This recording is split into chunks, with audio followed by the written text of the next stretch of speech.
Not every monster lives in the forest. Some were captured, brought in silence, kept in cages that don't appear on any maps. And some remain there, forgotten. The Nue is an ancient creature, cursed even among the yokai of Japanese folklore. No one knows exactly where it came from, only what it became. An aberration made of parts that shouldn't coexist. Head of a monkey, body of a badger, tiger's legs, and a snake's tail. A grotesque amalgamation, a nightmare creation. But what reveals it most isn't its appearance. It's the sound. A distorted screech, part scream, part breath. Those who hear it can't describe it. They just feel it. Their stomachs churn, their bodies tremble. Instinct screams, run. For centuries it was said that the Nue appeared only to curse nobles, bringing disease, death, delusions. But time passed, and perhaps in some forgotten corner, someone thought they could lock it away, catalog it, display it, and that's how it ended up in the zoo. But how do you confine something that was never meant to be seen? The high school field trip was to the Tama Zoo, on the outskirts of Tokyo. It was part of an educational project on animal conservation, but for the group of 5 third-year students, it all seemed like an excuse to get out of the classroom and use their phones in a different setting. The plan was conceived by Takumi, known by all as the most impulsive of the group. "Let's spend the night here hiding," he said during lunch. "If we film everything, the channel will blow up. No one's ever done this in a Japanese zoo." The others, Naoya, Haruka, Yui, and Kenta, hesitated, but eventually agreed. The spirit of challenge spoke louder than the fear of punishment. They waited for the right moment. During the visit to the bird section, they pretended to need the restroom and discreetly separated. They hid among the feed storage behind the bear enclosure and stayed there, waiting for the park to close. At night, the zoo changed. Automatic lights created corridors of shadow. The sounds of the animals were deeper, more primal. Owls turned their heads silently. Monkeys stared as if recognizing something humans couldn't see, and the big cats didn't sleep. They prowled in the darkness, noiselessly, eyes reflecting pale red. It was as if they knew prey was loose, but Takumi didn't care.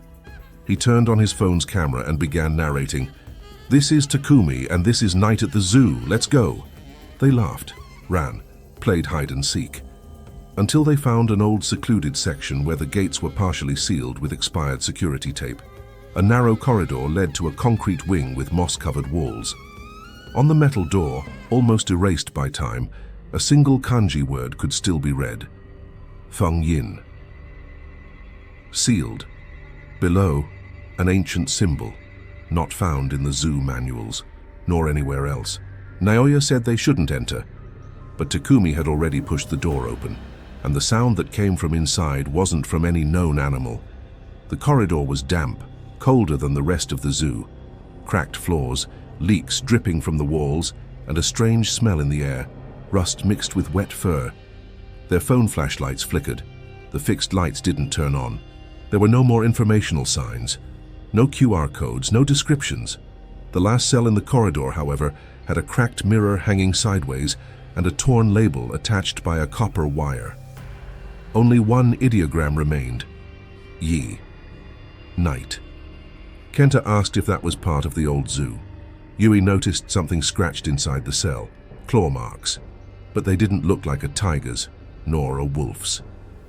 They had strange angles, 3 fingers. The cuts were too deep. Naoya wanted to leave, now, but Takumi was filming everything, smiling, teasing his friends. "Don't be weak, it's just an abandoned enclosure." That's when the camera captured something no one saw with the naked eye. During a quick pan of the corridor, between a beam of light and a wall of shadow, there was an open eye, too high to belong to a common animal, red and fixed. The recording continued, but no one noticed. Yet, as they left, everything seemed the same. But the zoo had changed. The sounds were more muffled, the animals more agitated. The electronic security fence was off, or perhaps cut. And on the way back to the main wing, they saw that the cages were closed from the outside, but with scratches on the inside. Yui stopped walking. Where are the keepers? And the other animals? Naoya looked up, then froze. Where are the crows? The trees were always full of them at night, but now there was no sound in the sky, no wings flapping, no shadows passing. That's when they heard the first screech. It didn't come from the front nor the back, it came from above. Something moved on the rooftops, fast, heavy, with claws, and the zoo woke up. The screech repeated sharper. It was like a lament, but sounded like scratches. As if multiple voices from different animals tried to escape through the same throat, simultaneously. Yue fell to the ground, covering her ears, said she felt the sound inside her head vibrating in her teeth. Naoya pulled her back and the group ran, but the zoo was no longer the same. Corridors they knew by day now stretched into twisted labyrinths. Gates leading to open sections were locked, emergency signs torn down, lights flickering as if someone or something was draining the energy as it passed. Takumi was still filming, but now silently. He knew he had seen something on the camera. He reviewed it in a quick playback as they ran. The eye, the shadow, the sound that hadn't come from the ground. Kenta stopped running. He was panting, leaning against a side fence. "There!" shouted Haruka, pointing to an exit trail. But when she turned to pull Kenta, he was no longer there.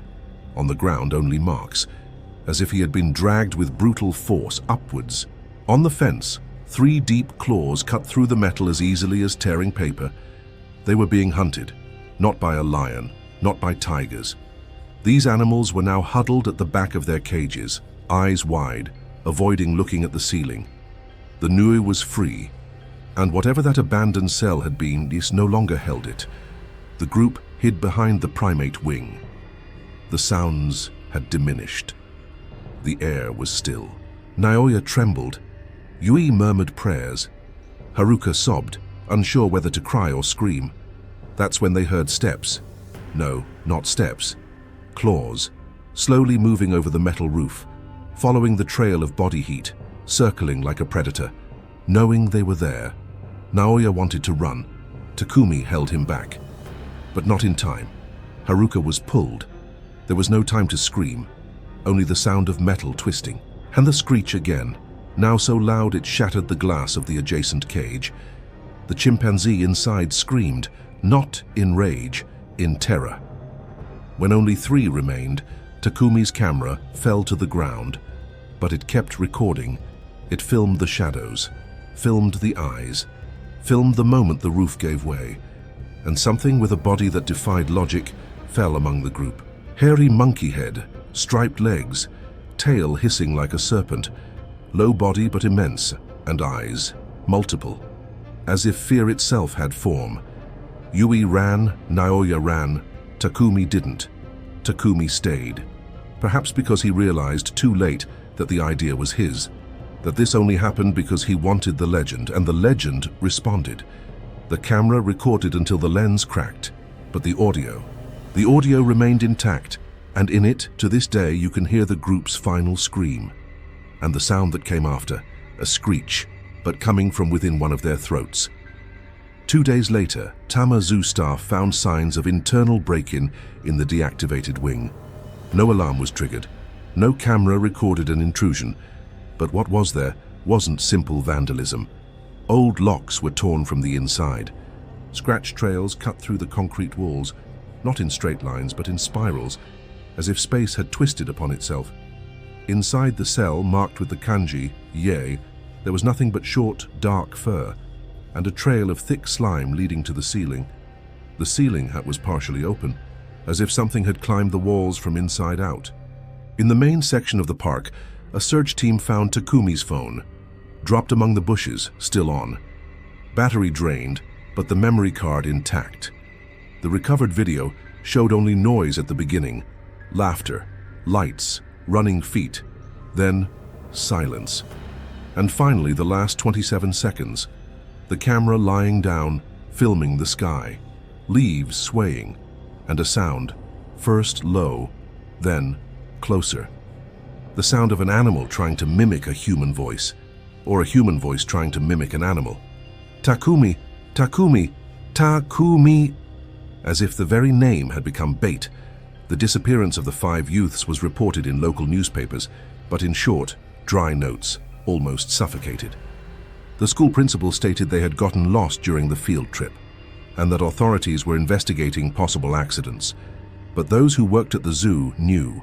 They knew that the sealed sector should never have been accessed, and that the ancient symbol on the door, Nefeng Yin, didn't just mean restricted, it meant contained, imprisoned, and the seal was now broken. The following week, a zookeeper disappeared. Then a 9-year-old girl, daughter of a visitor, was found in shock near the big cat's wing, murmuring incoherent things. It wasn't an animal.